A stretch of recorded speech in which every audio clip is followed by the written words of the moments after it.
Right now to the election, and this time next week we'll know who our newly elected Prime Minister is.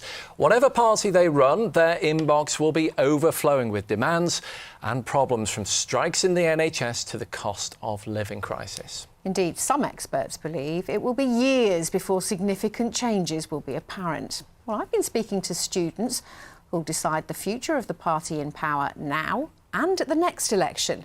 They live in the swing seat of Warrington South. On this polling day, Warrington South won't be what it used to be. Boundary changes have seen a chunk of it move into neighbouring Tatton to even up the number of voters. This largely affluent seat, epitomised by the smart bars and coffee shops of Stockton Heath, voted Conservative last time, and it's one of their top targets in an area that swung back and forth between the Tories and Labour in the last 40 years.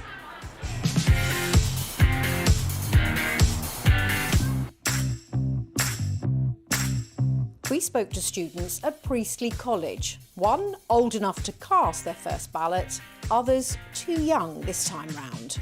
All want the voting age lowered to 16. The changes that the parties are making are going to affect us in our future, so we should be able to decide for ourselves what happens to us. I want to start by asking you all what you feel is the biggest issue in this election. The biggest issue is possibly cost of living. I'm terrified because I'm moving to Salford Uni. I'm going to be living off the smallest budgets, just trying to survive and get an education.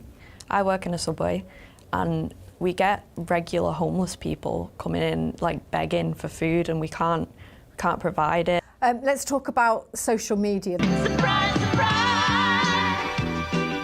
It's the greatest feeling nobody denies. TikTok, sorry to be breaking into your usual politics-free feed, but I'm making a big announcement.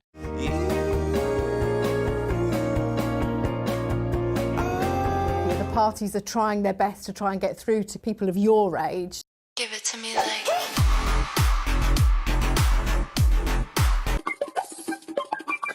What's up, the lines when I hear that? Are they succeeding? I think they're trying to be funny, but it's just not. You know what I mean? It's obviously some millennial who's just sat behind a screen trying to make funny memes for people, and it's just, fair enough, it's funny because of how bad it is.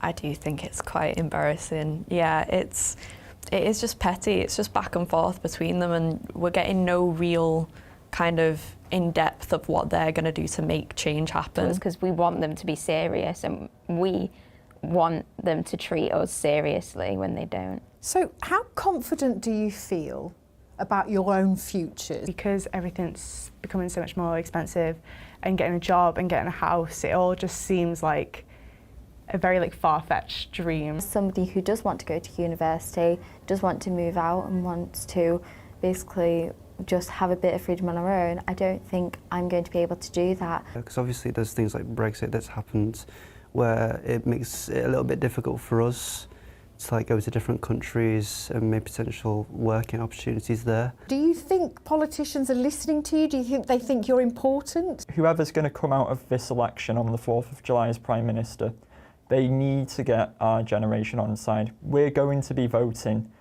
at the next general election. If our futures aren't going to look good, their prospects of being Prime Minister aren't going to look good. So they can't say they haven't been warned. Anne O'Connor, ITV News, Warrington. And there are 7 candidates standing in Warrington South. Here they are. Voting takes place next Thursday.